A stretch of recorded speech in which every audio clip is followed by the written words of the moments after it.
Essa semana, na verdade, eu fui tomado por algo muito forte da presença de Deus com relação a tanta religiosidade. Eu sei que é uma das características que mais sobressai através da minha vida, através da Hebron. Eu acredito que Deus deseja fazer algo como tem feito através das nossas vidas e em nossas vidas.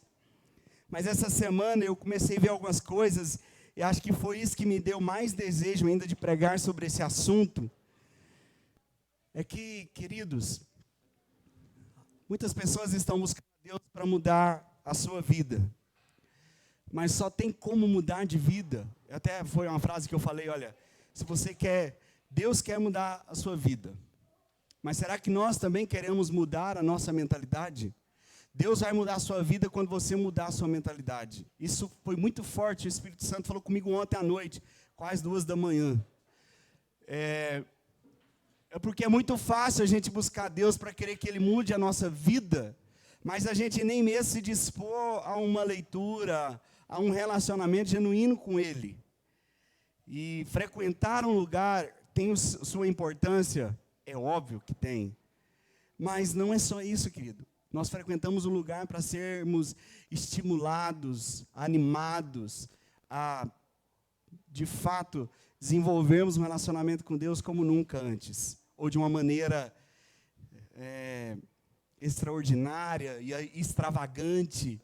Eu cheguei a falar ontem que a igreja seja conhecida mais pela comunhão que ela tem com Deus do que pelo seu culto. Quem entendeu o que eu falei aqui? Você está entendendo?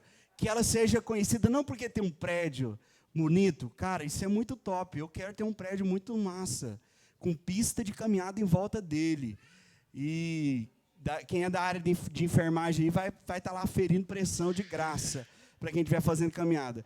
Nós queremos infiltrar no meio da sociedade para viver igreja, não só num domingo à noite.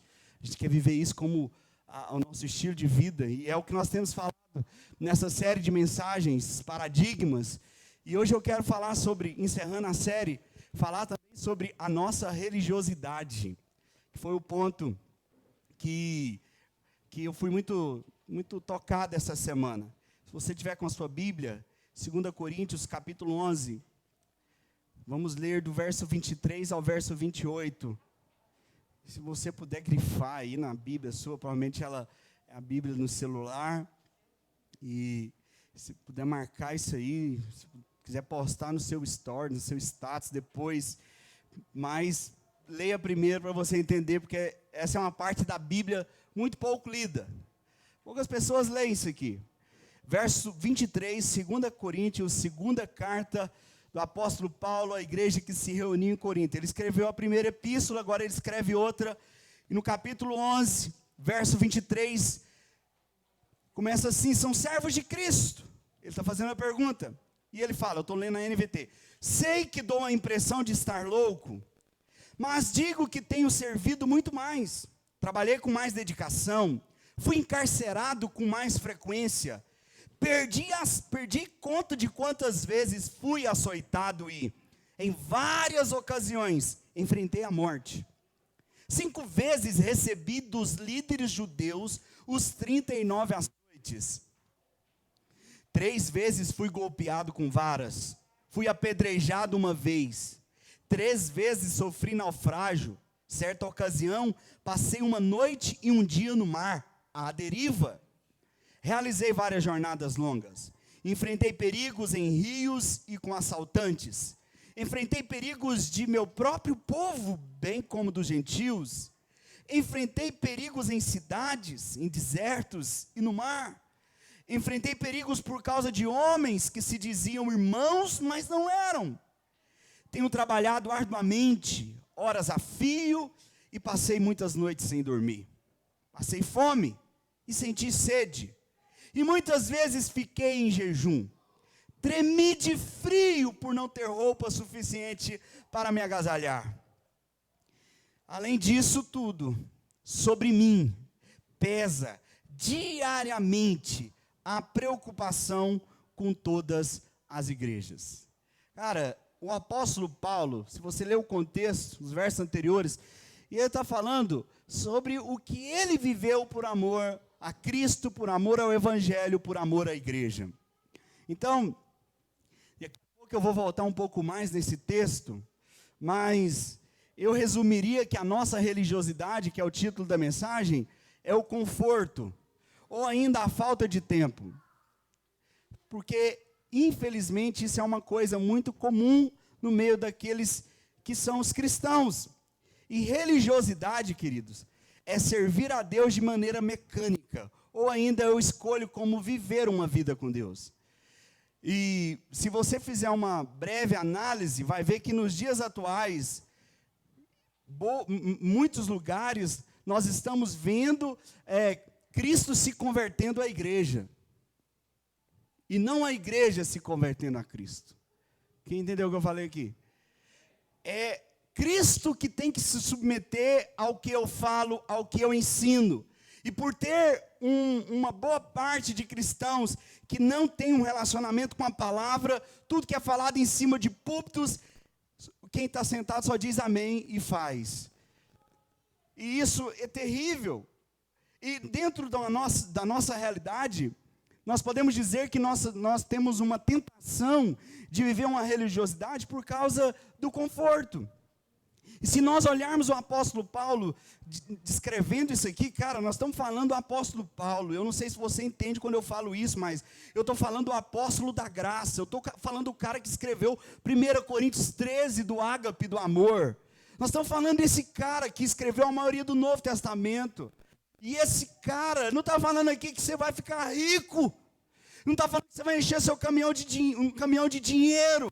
Que seus problemas vão acabar. Na verdade, quem lê isso aqui quer ir embora. Cara, é isso aqui que me espera uma vida cristã. Um cara que deu a vida por amor ao Evangelho. Olha a latada que ele entrou. Olha a vida que ele viveu, foi dado como morto. E isso não anima ninguém, é por isso que não é pregado. Porque quem se anima a viver um Evangelho que se corre o risco de ser apedrejado? Ah, mas pastor, em Itaberaí não tem isso. Pois tem, mas a pedra não é uma pedra literal, mas é uma calúnia, mas é uma acusação. Queridos, e uma coisa que eu tenho falado muito no discipulado, cara, nós vamos levar pedradas, você vai entender mais. Eu te peço que fique atento até o final dessa mensagem, que eu vou... Cara, Deus falou comigo de maneira tão incrível, que eu tenho certeza que você vai sair daqui renovado. E que nós não vamos mais querer viver uma vida simplesmente no conforto da nossa alma, massageando o nosso ego.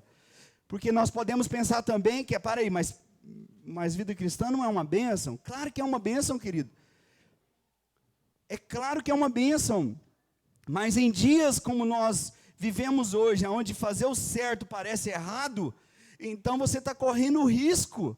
Só porque você quer viver o certo, parece que é errado, porque para o outro, o seu certo é errado, mas o errado dele é certo para você, e vira uma coisa de louco, porque invertemos os valores, e certo é errado é certo, mas depende de quem, depende do ponto de vista. Eu estava falando com a pessoa hoje, pelo Instagram, cara, um cara que eu sou assim, eu admiro o trabalho dele, ele está fazendo um mestrado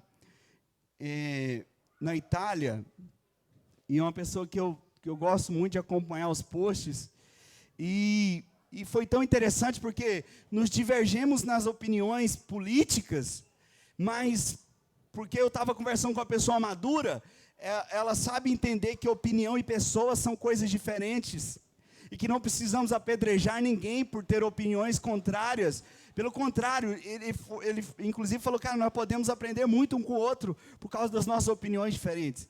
Então eu falei, é verdade, eu creio, mas é difícil encontrar isso, opiniões divergentes, onde tem maturidade de separar a pessoa da opinião. Normalmente a gente quer crucificar, a gente quer apedrejar, e a religiosidade, ela toma partido, ela defende uma bandeira, ou A ou B. Cara, não tem a bandeira nossa, Jeová Nissi, amém? Jeová Nissi, ele é a nossa bandeira, amém? Então, nós precisamos entender isso. E não viver olha o que eu escrevi aqui, queridos. Eu vou tentar focar no meu esboço aqui, porque Foi muito de Deus. Então surgem os extremos dentro da religiosidade. Mas essa base de escolher servir a Deus do meu jeito, ela é a base da religiosidade. Daqui surgem todos os extremos que vêm por aí. Nos acostumamos com tudo isso e nos adaptamos ao meio sem se preocupar com a nossa autenticidade. Cara, olha, irmãos, o humano foi Deus que criou. Você está entendendo? O humano foi Deus que criou. E nós queremos tirar o humano. Nós olhamos para Gênesis e não conhecemos o hebraico, e aí a gente lê Adão quando foi formado do pó da terra, e aí a gente acha que a palavra Adão é um homem, mas no hebraico a palavra é humanidade. Deus criou o ser humano. O ser humano não tem que ser anulado, porque você é único. São mais de 7 bilhões, quase 8 bilhões vivos na Terra hoje. Mas tem outro Rubens? Tem não, né, Mariluz? E é só seu esse aí. Né? Não tem. Você é único. Único no meio de 8 bilhões de seres humanos vivos na Terra. E não temos que anular o humano, porque a humanidade foi criada por Deus. E nós queremos destruir o que é humano, enfiar ideologias, crentices, que não são bíblicas, que são até algumas científicas.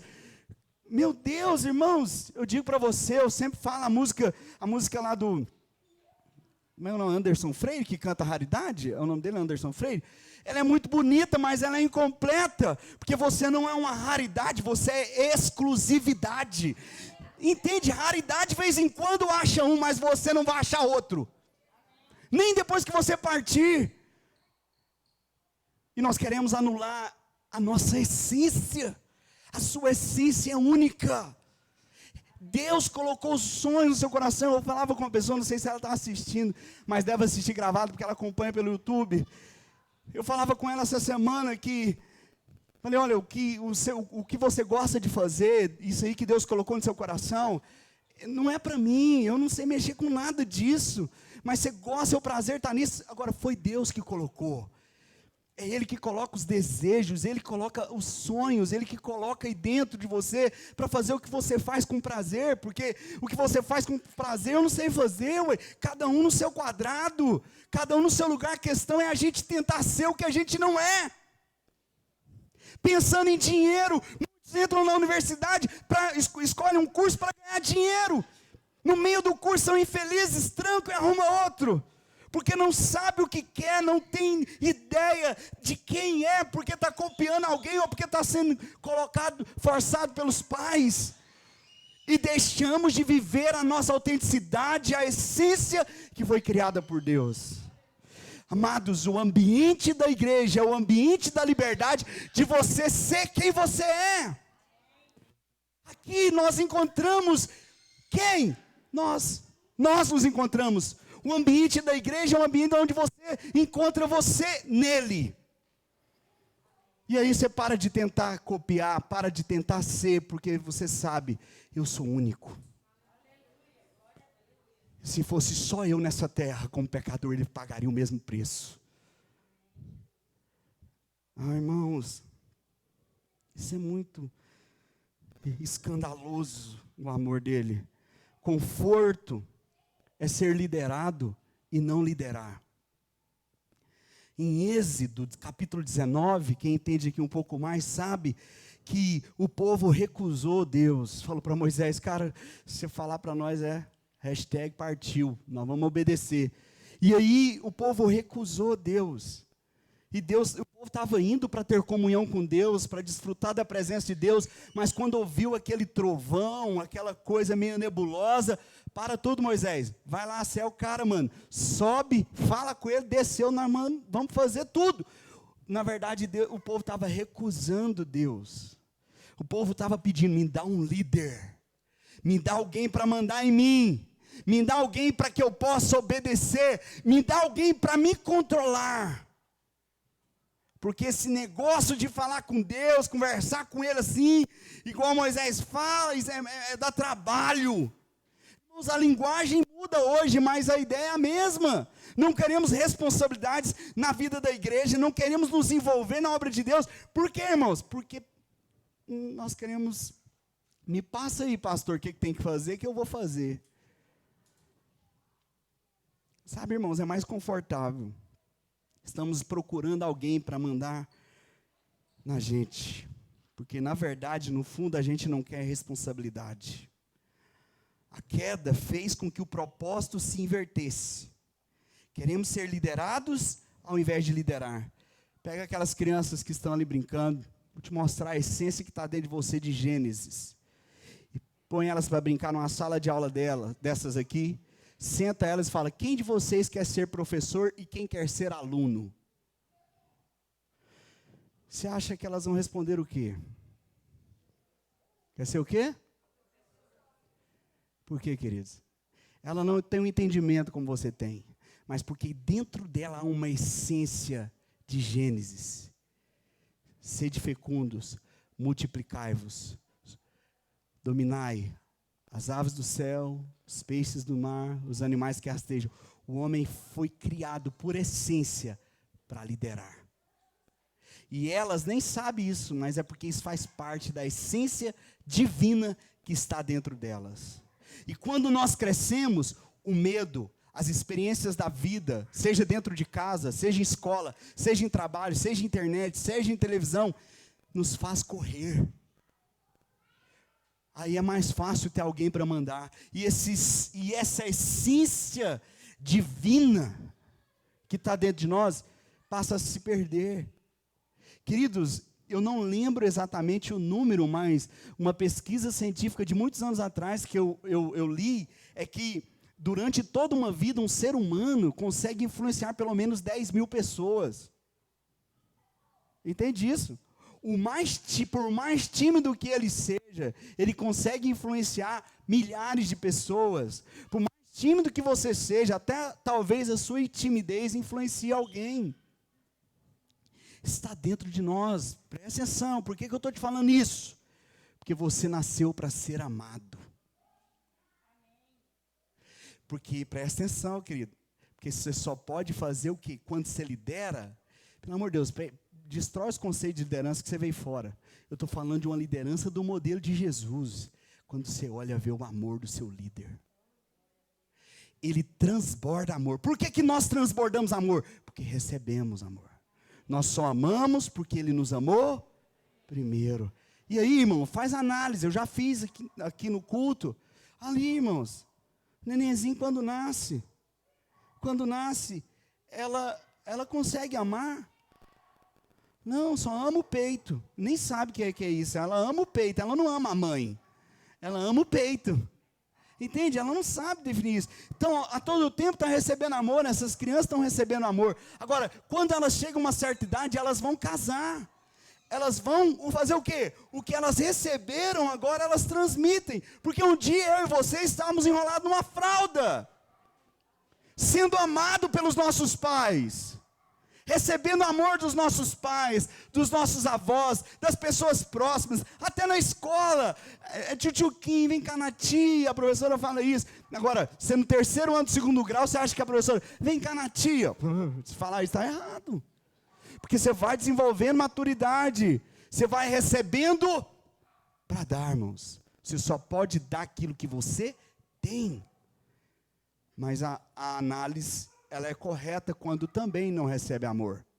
Quando uma criança não recebe amor dos seus pais, primeiro ela precisa ter até acompanhamento psicológico. Porque se ela não recebe amor dos seus pais, se ela é maltratada em casa, a pastora Josina acompanha muitos casos assim, com crianças, com conselho tutelar, né, pastora? Se ela é maltratada, se ela é, ela é agredida, se ela é abusada dentro de casa, muitas vezes aciona a Anfeparc aciona o conselho tutelar, e vai fazer o que com essa criança? Tentar livrar ela desses traumas, porque se ela cresce com essas experiências, ela pode ser um problema para a sociedade, ela pode se tornar um bandido, ela pode se tornar uma pessoa deprimida, que vai trazer problemas no trabalho, ela pode se tornar uma prostituta, uma série de coisas. Por quê, querido? Porque ela não recebeu, ela não tem como dar. Pelo amor de Deus, o seu relacionamento com Deus só visa um propósito: receber amor dEle, para que você possa transbordar esse amor. Romanos capítulo 5, verso 5 diz que o amor de Deus é derramado no nosso coração por meio do Espírito Santo. Então o Espírito Santo derrama esse amor para você transbordar para quem está à sua volta. Entende isso, amados? Pelo amor de Deus, que isso seja um foco na sua vida. O que você faz pelo reino, quando não tem ninguém perto de você, demonstra aonde está o seu coração. Fazer pelo reino, e se eu perguntasse para você, o que você faz pelo reino? Talvez a melhor resposta seria essa: eu não faço algo pelo reino, eu vivo para o reino. Você está entendendo? Porque o fazer algo pelo reino é o seguinte: para tudo que agora nós vamos evangelizar, para tudo que agora nós vamos orar. Ei, nós não queremos desmembrar isso. Você como o Elton falou aqui, a sua vida é uma adoração, irmãos.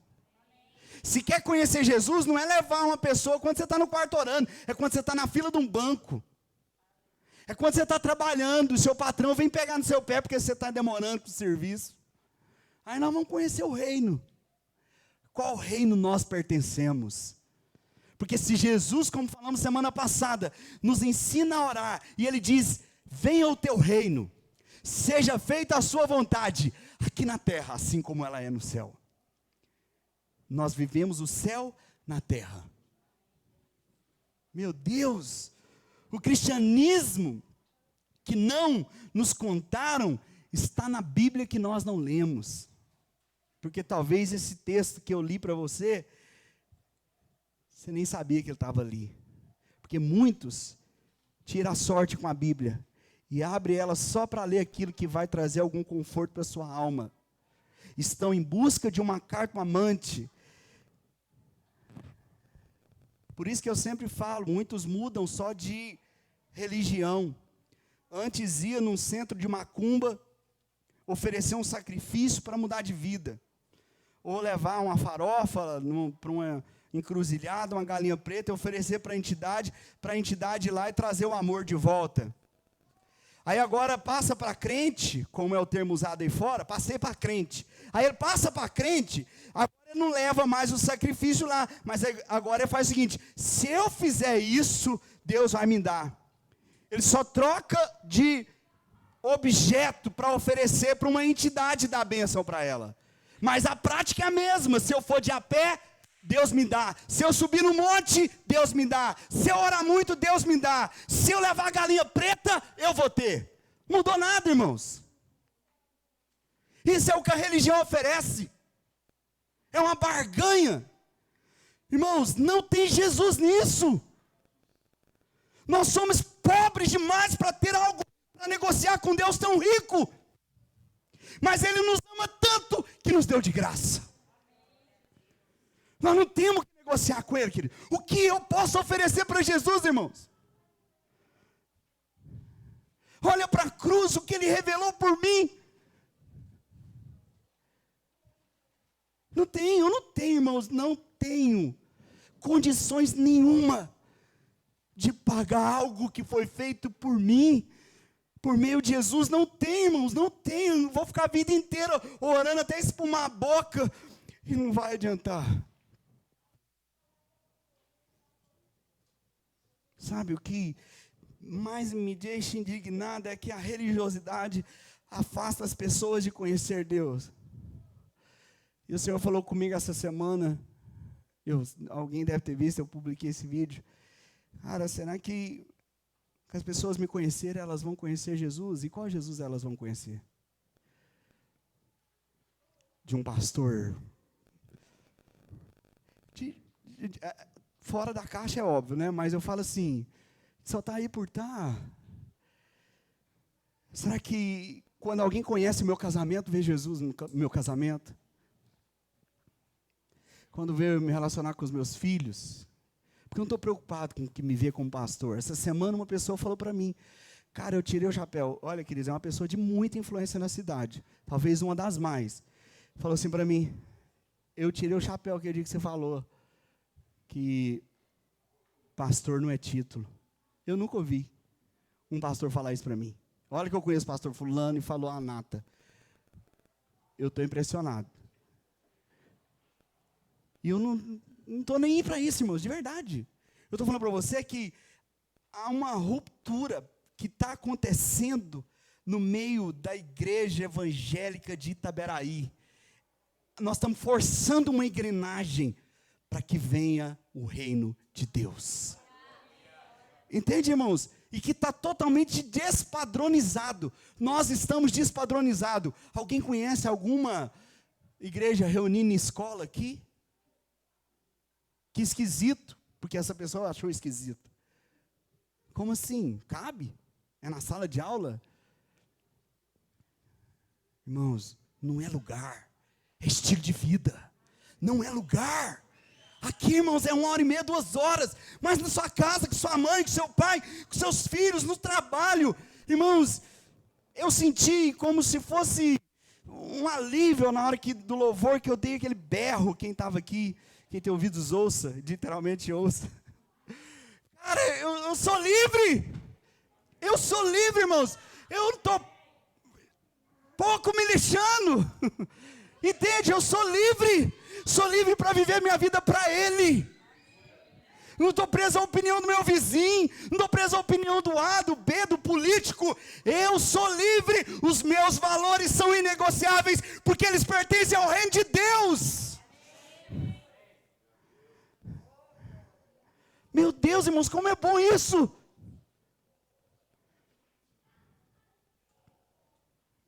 Irmãos, nós descobrimos a fonte. Essa palavra que o Senhor falou comigo, nós descobrimos a fonte. Nós descobrimos a fonte, sabemos onde beber dessa água. E o nosso encargo agora é levar boas notícias para esses que ainda não conhecem o que eu e você conhecemos. Vem beber dessa água que tira o peso, a acusação. Olha, querida, a frase que Jesus me deu. A igreja ela não aponta o dedo, ela estende os braços. Não importa.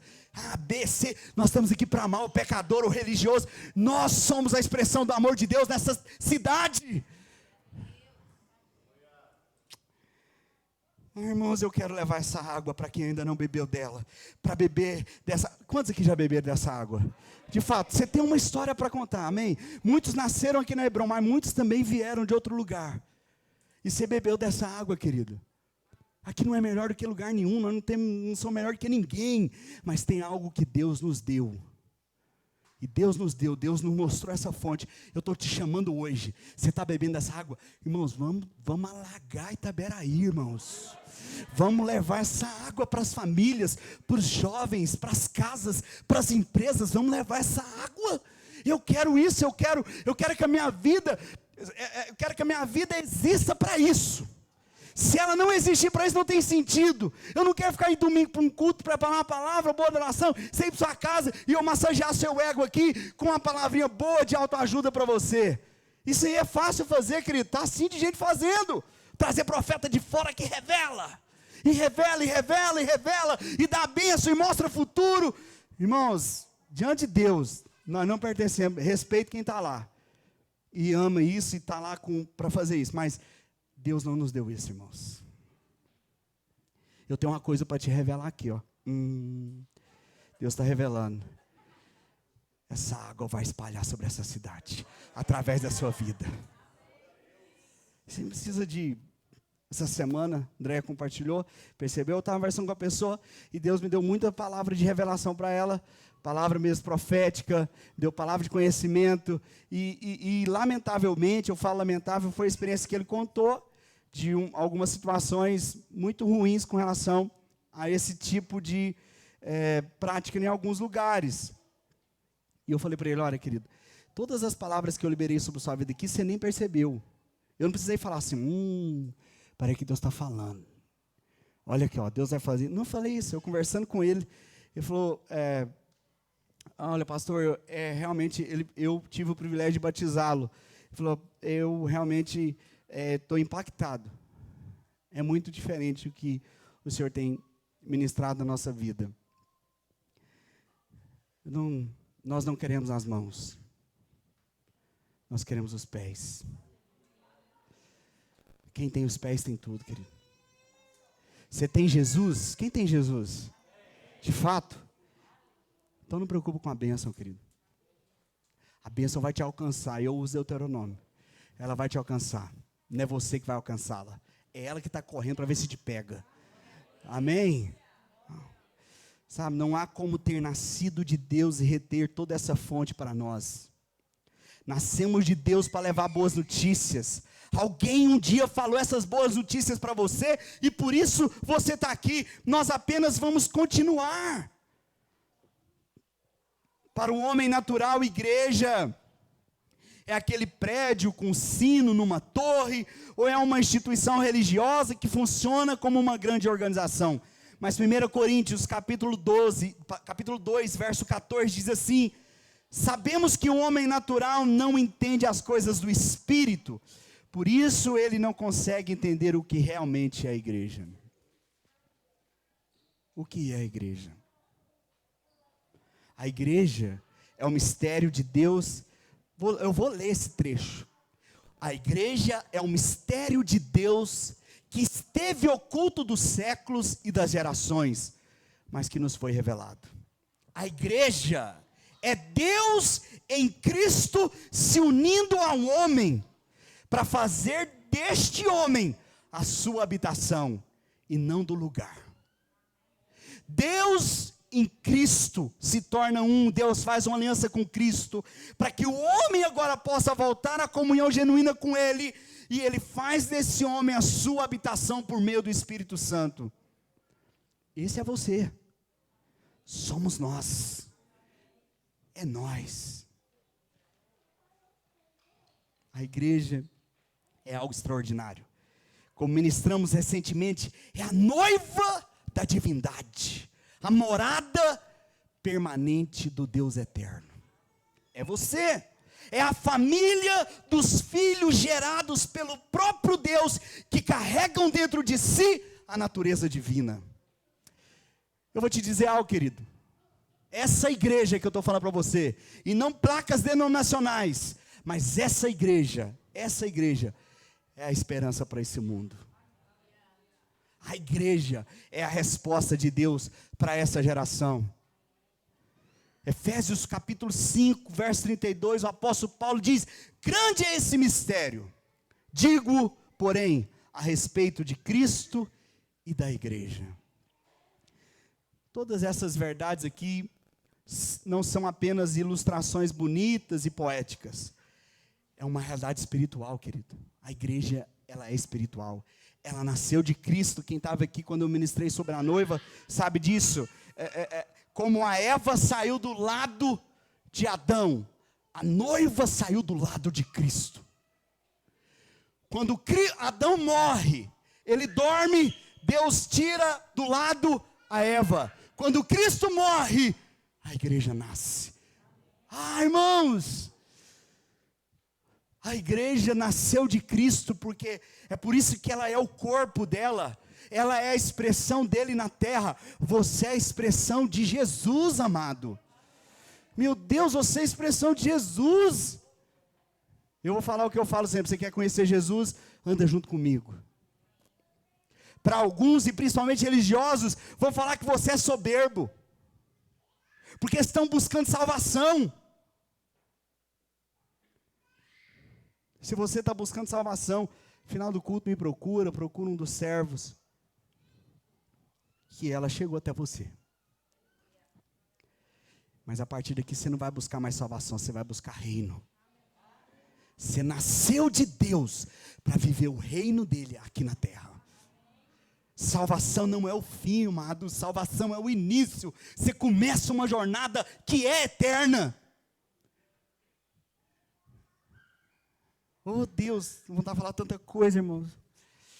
Meu Deus, mas já estou caminhando para o final. Não importa quanto a igreja pareça decadente, não importa quanto ela parece desgastada, ela é o maior empreendimento da história. Ela enfrentou as perseguições, ela enfrentou as arenas, ela enfrentou as mortes, ela enfrentou tudo nesses 2000 anos e continua viva mais do que nunca. Porque ela é do céu. O livro de Atos diz, um dos religiosos se levanta e fala, eu vou usar na minha língua, tá bom? Cara, se o que nós estamos perseguindo aí for de Deus, meu nome vai dar B.O. Que nós estamos mexendo com Deus. E se nós estamos perseguindo algo que é de Deus, nós nunca vamos conseguir vencer. Mas se não for de Deus, não vamos conseguir vencer, é só um movimento barato, logo para. Tem 2000 anos, nunca parou, porque é do céu aqui na terra. Entende isso, irmãos? Meu Deus, e não vai parar, porque eternamente, querido, nós estamos manifestando o reino, até que Ele volte para estabelecê-lo. Ele vai reinar durante 1000 anos, e viveremos eternamente com Ele. O nosso problema, amados, é que nos falta entendimento. Nunca, a igreja não pode ser destruída. Quem consegue destruir o corpo de Cristo? O corpo de Cristo é vivo eternamente. Desconhecemos a realidade da igreja no nosso espírito e queremos compreender as coisas do espírito apenas intelectualmente. Não vamos conseguir. As coisas do Espírito se discernem espiritualmente. Eu li o texto aqui de 1 Coríntios. Nós possuímos conceitos naturais, científicos, religiosos, mas nos falta a revelação do nosso espírito. Irmãos, diante de Deus, irmãos, falta a revelação do poder que habita em nós, irmãos. É uma desconstrução absurda de valores.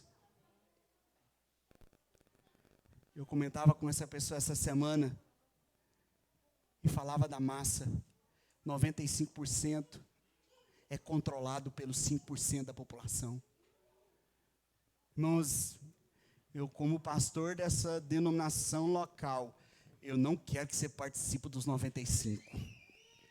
Eu fui chamado por Deus, não para deixar você cair, rodopiar aqui e levantar e ir embora. Não, pode até ter manifestação do Espírito.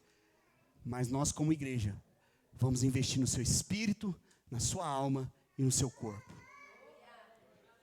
Nós não queremos só rodopiar e cair. Que adianta rodopiar e cair e sair decando os outros lá fora? A língua é maior do que a saia. Conhecido como fofoqueiro, fuxiqueiro. É isso que crente é conhecido, que pastor é ladrão. E anda todo engomado em cima de púlpitos e púlpitos, todo organizadinho. Irmãos, o que nós estamos construindo? O que estamos construindo? O que estamos fazendo com o Evangelho? Virou um negócio. Ou você nunca ouviu falar que igreja parece empresa? Que só dá dinheiro e lucro? Meu Deus, isso é um escândalo. Porque não é isso que Jesus vem ensinar, irmãos. E eu vou te falar uma coisa corajosa. Que se a Hebron for de Deus também, você pode ter certeza que nós vamos fazer um estrago nessa cidade. Mas se não for, vai passar. Mas se for, irmãos, nós vamos trazer chuvarada. Vamos levar muita água para muita gente matar a sede. E eu não vou sozinho, porque eu sozinho não sou igreja. Alguém vai comigo? Sai as vozes, para depois eu ficar olhando e lembrar, não sai, né? Aleluia! Irmãos, sem a revelação do Senhor, jamais podemos compreender o quanto a igreja é essencial. Que o Espírito de Deus abra os nossos olhos nesses dias para ver a igreja. Se você já viu a Cristo, meu amado, eu oro para que você veja o corpo dele.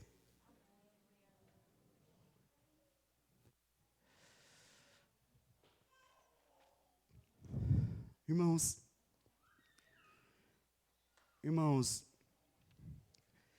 quando Cristo diz na cruz do Calvário: Pai, nas tuas mãos eu entrego meu espírito. E aquilo, depois dessa frase, foi a última frase dele. E quando ele morre, alguns aqui devem lembrar que não tinha lugar para Cristo ser sepultado. Alguém sabe quem que conseguiu o lugar? Quem que conseguiu o perfume? Qual é o nome do cara? José de Arimateia. Ele era um religioso, rico. Presta atenção. Deus levantou um homem rico para cuidar do corpo de Cristo, para que nada faltasse. Nada vai faltar para essa igreja. O Senhor vai levantar pessoas para cuidar do corpo de Cristo. Irmãos, grava isso diante de Deus. Efésios 1, 22, 23 diz: sujeitou todas as coisas a seus pés, e sobre todas as coisas o constituiu como cabeça da igreja, que é o seu corpo. A plenitude daquele que cumpre tudo em todos. O texto que nós iniciamos aqui nessa noite do apóstolo Paulo é pouco pregado. Não tem motivação a ouvir o que Paulo passou por amor a Cristo, ao Evangelho e à igreja. Claro que eu e você não devemos ser extremistas e fazer do que o apóstolo Paulo passou nesse momento como uma doutrina da igreja, como um padrão para a igreja viver. É apenas uma amostra do que nós iremos passar por amor a Jesus. Em alguns momentos da nossa jornada, com certeza enfrentaremos desafios para realmente professar ou reafirmar a nossa fé. Se você perguntar para um cristão aí por que Jesus veio à Terra, é muito provável que a resposta, como eu mesmo dava essa resposta, é que ele veio para morrer pelos meus pecados. Essa resposta ela é muito superficial, porque se Jesus veio para morrer pelos meus pecados, só um dia da sua crucificação e 3 dias da ressurreição bastaria nós entendermos. Mas o que não conseguimos entender, eu vou falar para você agora, para concluir essa mensagem. Jesus não viveu 4 dias aqui na terra. Foram 33 anos. 33 anos que ele viveu. E será que só nos é útil os 4 dias, morte, 3 dias depois ressurreição? O que precisamos levar em consideração é que Jesus foi condenado. Diga condenado. Então Jesus foi condenado, ele recebeu uma sentença, ele foi condenado à morte. E por que ele foi condenado à morte? Por amor de mim, por causa do tipo de vida que ele viveu. Vou repetir para você entender e para memorizar. Jesus foi condenado à morte por causa do tipo de vida que ele viveu. O tipo de vida que Jesus viveu desagradou as autoridades e desagradou os religiosos. Fica um sinal para mim e para você que quer agradar ou religiosos ou autoridade. Tem muito líder espiritual vendido nas mãos de político. Mas é muito, irmãos. Ele recebeu uma sentença. Jesus foi assassinado porque viveu uma vida afrontosa. A vida de Jesus, amados, ela ameaça toda hierarquia, toda segregação e, consequentemente, ameaça a economia. Grava isso, pelo amor de Deus. O templo em Jerusalém era uma casa de riqueza. Era o lugar onde se podia comprar perdão de Deus. Traz tanto que Deus vai te perdoar. E Jesus aparece no meio disso tudo, dizendo o quê? Perdoe que seus pecados estão perdoados. Mas não precisa dar nenhum real. Não. Perdoe que você é perdoado. ele causa escândalo no meio dos religiosos. Meu Deus, isso é uma ameaça. Misericórdia, generosidade, perdão, amor, compaixão. Presta atenção nessas palavras, eu vou repetir. Uma vida de misericórdia, de generosidade, de perdão, de amor, de compaixão, ameaçam o sistema do mundo, que é pautado no ego. Em Jesus todos se reúnem num corpo. Agora imagina um corpo, imagina um nós vivendo no sistema de eu. Alguém está comigo? Pelo amor de Deus, estou encerrando, querido. Imagine isso, um nós num sistema de eu. O sistema vai te confrontar o tempo todo. Para você criar seus filhos, o padrão de casamento, o padrão de amor, é de rejeitar, é de ter partido, direita, esquerda.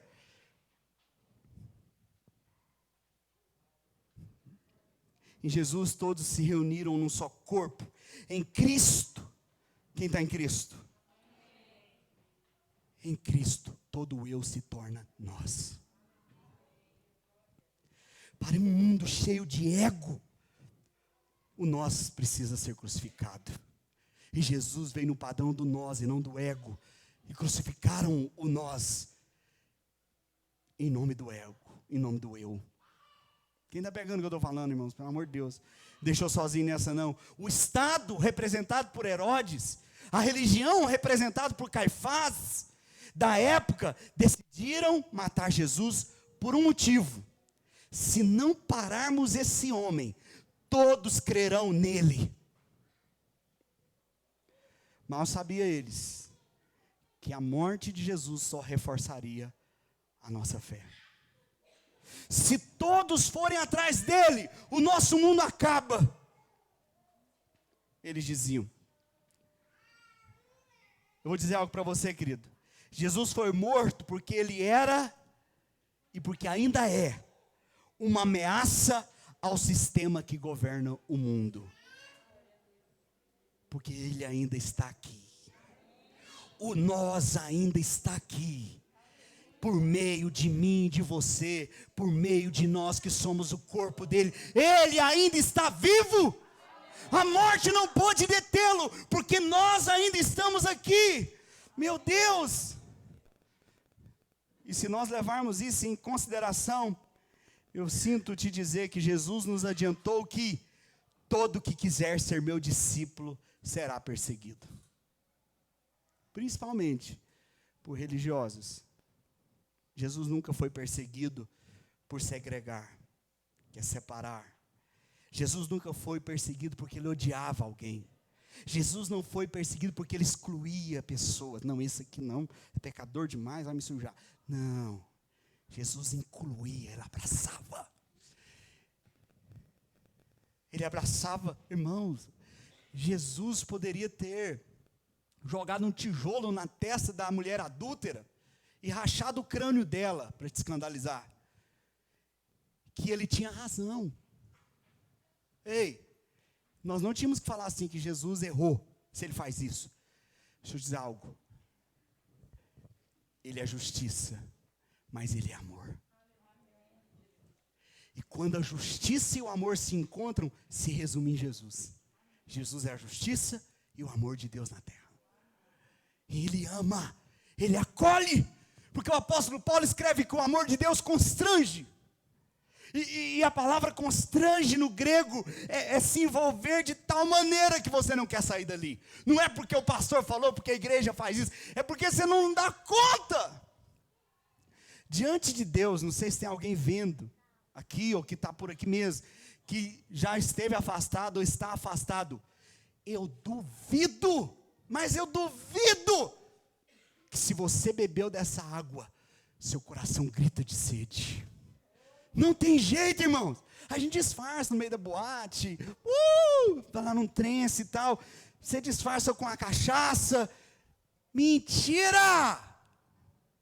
Na hora que você deita, na hora que você está sozinho, que não tem amiguinho ou amiguinha, seu vazio só aumenta. Só não luta. Porque o pai não vai te apedrejar quando você volta para casa, ele vai correr para te encontrar. Ah, mas é a 5ª vez. Se for 100, ele vai correr para te encontrar. Porque o amor dele é maior que qualquer pecado.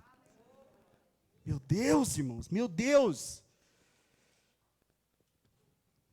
Jesus não veio ao mundo, não veio mudar a ideia de Deus sobre nós. Mas ele veio mudar a nossa ideia sobre Deus. Ele veio mudar a ideia sobre bem e mal. Jesus não é do padrão de bem e mal. Ele não se submete a certo e errado. Jesus não faz nada certo, mas não faz nada errado. Ele faz a vontade dele, que é maior do que certo e errado. Nós seguimos Jesus. Pode vir aqui, por favor, os meninos do louvor, fazer aquele momento quebrantamento. Mas ao seguirmos Jesus, nós vamos encarnar tanto a realidade amada por Ele, quanto a realidade também de ser perseguido. Você vai experimentar de muito amor, mas sua fé vai ser muito testada. Eu fiz uma pergunta num post, né, que foi aquelas frases ontem à noite, eu acho. E se Jesus, eu vou te fazer ela agora. E se Jesus, parou aqui e falou assim, só um minuto, dá licença, falar só um negócio aqui. Gente, as bênçãos cessaram, cortei, Cris no céu, lá está com um problema, lá não é coronavírus não, mas nós cortamos, não tem bênção mais enquanto você existir nessa terra. #fui. Se não fosse receber mais nada de Deus, você continuaria buscando um relacionamento com Ele na mesma intensidade? Reflita. Você não sabe. Ué, agora não vou ter mais nada, Deus não vai me dar mais nada. Não vai dar, não. Cessou. Parou. Você continuaria buscando? Eu vou resumir, vou ajudar você a entender. Porque senão a gente corta do louvor a música, nunca mais canta ela. Muitos querem suas mãos, nós só queremos seus pés. Inverte ela. Muitos querem seus pés, nós queremos só as suas mãos. Porque se o nosso relacionamento com Deus está só baseado no que Ele vai dar para nós não queremos pés não, nós queremos as mãos. Eu vou te dizer algo ainda mais. Nossa, eu fui pisar aqui.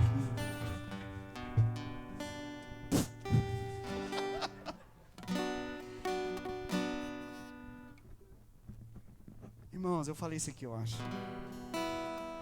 Deus não vai te dar mais nada. Ele nem precisa vir aqui para te falar isso. Ele já falou na cruz. Ele não vai te dar mais nada. Porque não tem mais nada importante do que Jesus. E Ele te deu de graça, Jesus. Será que tem alguma coisa maior que Jesus? Não!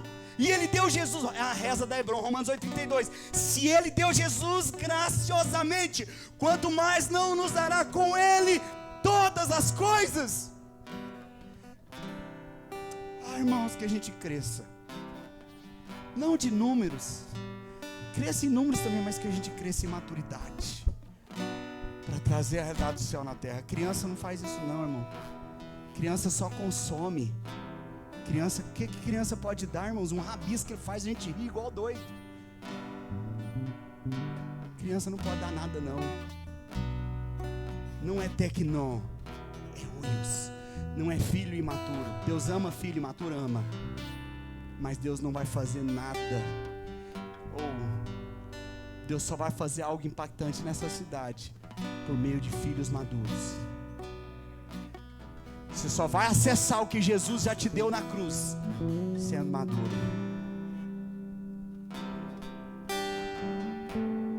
Quando a gente encarna esse tipo de vida de Jesus, nós vamos trazer a realidade do amor que Jesus experimentou para suportar a perseguição que Ele também sofreu.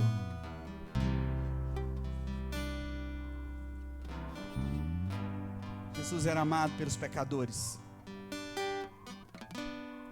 Os pecadores, nós devemos ser conhecidos, presta atenção, amados, como uma igreja que ama as pessoas. A igreja era para ser conhecida como um ambiente de amor, não de apontar dedo, não de ficar reparando os outros, mas de abraçar, de chorar com o irmão, de acolher, de servir, de honrar, de infiltrar na sociedade para fazer da cidade uma cidade melhor, uma sociedade melhor. Quem está comigo, irmãos? Quem está comigo? Vamos, irmãos. Vamos fazer isso, vamos ser igreja. A única coisa que eu peço para você é: viva a igreja. Vamos viver quem nós somos a expressão de Cristo, vamos só fazer isso. Nada vai te faltar. Você vai ser um instrumento de bênção na vida de outras pessoas. Pessoas te procurarão porque vão ver algo diferente em você, porque você tem a expressão dele. O Senhor vai transbordar sobre a sua vida, para que você possa ser um instrumento dele. É possível que nós temos no nosso meio vários José de Arimateia que Deus vai levantar para cuidar do corpo de Cristo. Eu acredito muito nisso. Ao dispormos a seguir Jesus, nós abrimos o nosso peito também para sermos atacados e feridos. Por outro lado, ao seguirmos Jesus, nós abrimos caminhos de esperança, nós abrimos caminhos de reconciliação, de perdão, de generosidade, de vida. Martin Luther King foi morto abrindo caminhos. Jesus foi morto abrindo caminhos. Que não nos falte coragem para seguir Jesus, mesmo no dia que você não quer, que não seja feita a sua vontade, mas que seja feita a vontade dele. Vamos ficar em pé, queridos.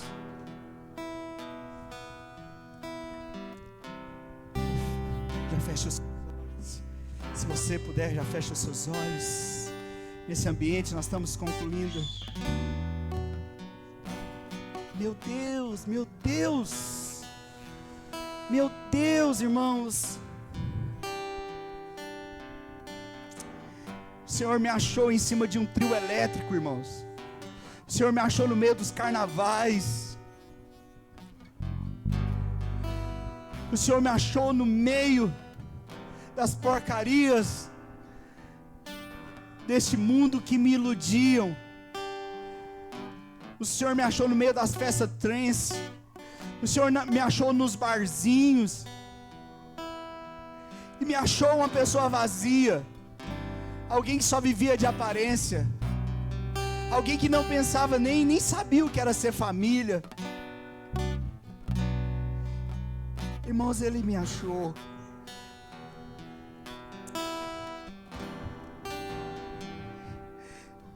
De alguma maneira Ele me protegeu da religiosidade. Eu consigo entender isso hoje, irmãos. Que se eu encontro a religiosidade na Hebron, certamente eu teria resistido ao Senhor. Minha irmã foi muito sábia. Minha irmã foi muito sábia. Muito sábia. Ela foi Jesus me acolhendo. Ela foi Jesus me amando. No momento que eu estava começando a frequentar uma célula, eu não queria nem ver crente na minha vida. Deus do céu. Mas eu não encontrei uma religiosidade. Eu encontrei Jesus. Eu encontrei Jesus. E Ele me amou e me ama. Ele me deu a graça de ter minha família toda batizada. Todos conheceram Jesus no mesmo lugar que eu conheci. Ele me deu a graça de me dar minha esposa. Minha esposa foi a primeira na casa dela e ganhou toda a família. E Ele me deu uma família. Ele me deu os irmãos aqui em Itaberaí. Meu Deus, irmãos. Meu Deus. Me leve aos welfes dessa cidade, Jesus. Me leva aos pecadores. Me leva aos religiosos. Me leva, Jesus. Que eu seja consumido. Que eu desapareça. Mas que o Senhor seja visto. Que não seja mais uma placa, que não seja mais um pastor, mais um homem, mas mas seja o Senhor conhecido, que o Senhor seja uma experiência para as pessoas dessa cidade. Feche os seus olhos.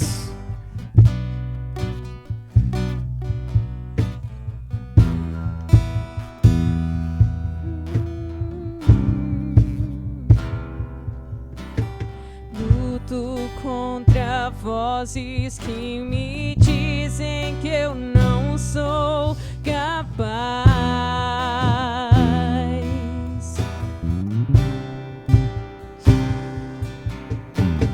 contra enganos que me dizem que eu não vou chegar lá.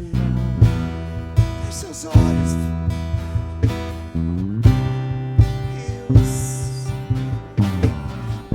Altos e baixos no